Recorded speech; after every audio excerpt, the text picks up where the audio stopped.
Rajko, Škorne nisem dal. Imamo avto Škorne, se je pravi vaš šofer. Jaz sem jih nisem čutil. Zdaj jih nisem Živijo čutil. popravljeno. Smo še eno izjavo da pridač. Tukaj imate še ministra Žerjava, jaz nekaj svoj del, prometni del.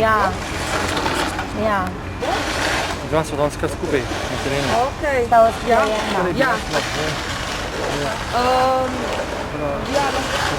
Lahko tudi jaz imam Okej, čau.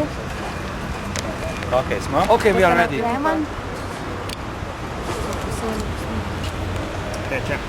Dobro, gospod Podobnik, najprej, tako kot vsega vprašamo o škodi, kako lahko govorimo sploh o škodi?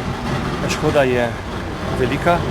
Prve podatke bomo dobili jutri dopoldne in bomo tudi posredovali na vlado. Mi bomo predvsem seveda pogledali škodo na tistih objektih, ki so javnega značaja.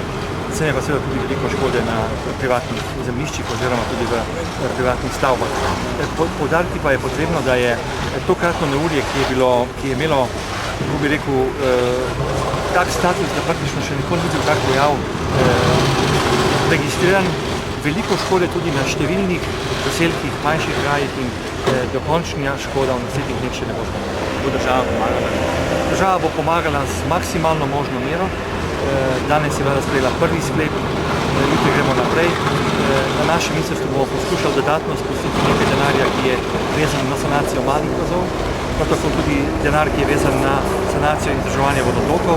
Čeprav smo v letošnjem letu večino te postavke že porabili za redno delo, ampak bomo poskušali najti dodatne vire. Znaš, to me zanima, vi ste se do zdaj ogledali železnike že, ali še ne?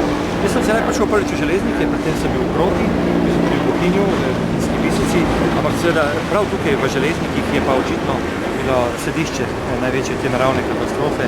Še poseben poudarek bi dal prizadevanje, da ljudje dobijo čim prej zdravo pitno vodo. To je skoraj nujen predpogoj za normalno življenje. Kaj vse ste si pa danes ogledali, katere kraje? Kakšna situacija v krajih, kjer ste bili? Kropa kot star center, staro središče je zelo prizadeto, ker je prišlo do poškodb tako na cestišču, predvsem pa na stavbah. Tam bo potrebna celovita sanacija, sodelovanje tudi kulture, našega resorja in pa prometa, kajti del državne ceste je dobesedno odnešene. Na to smo šli v Bohinj, občino Bohinj. Povedati je potrebno, da je na državni cesti med Bohinjem in Bledom so ogromne količine nanošenega materijala, po nekaterih ocenah jih je bilo več 10 tisoč kubikov. Na spodnji strani je tudi prizadeta železniška proga, ki še nekaj dni ne bo prevozna najverjetneje. Sedaj pa smo torej rečeno v občini Železniki. Kraj Železnik in občina je v zadnjih 15 letih doživela že tretjo veliko naravno nesrečo. Je tudi v tem psihološkem smislu zelo pomembna komunikacija z ljudmi, ta solidarnost. Po drugi strani pa na vseh vidikih, torej prva po mojem mnenju je tudi poleg zagotovitve prevoznosti je tudi oskrba s pitno vodo.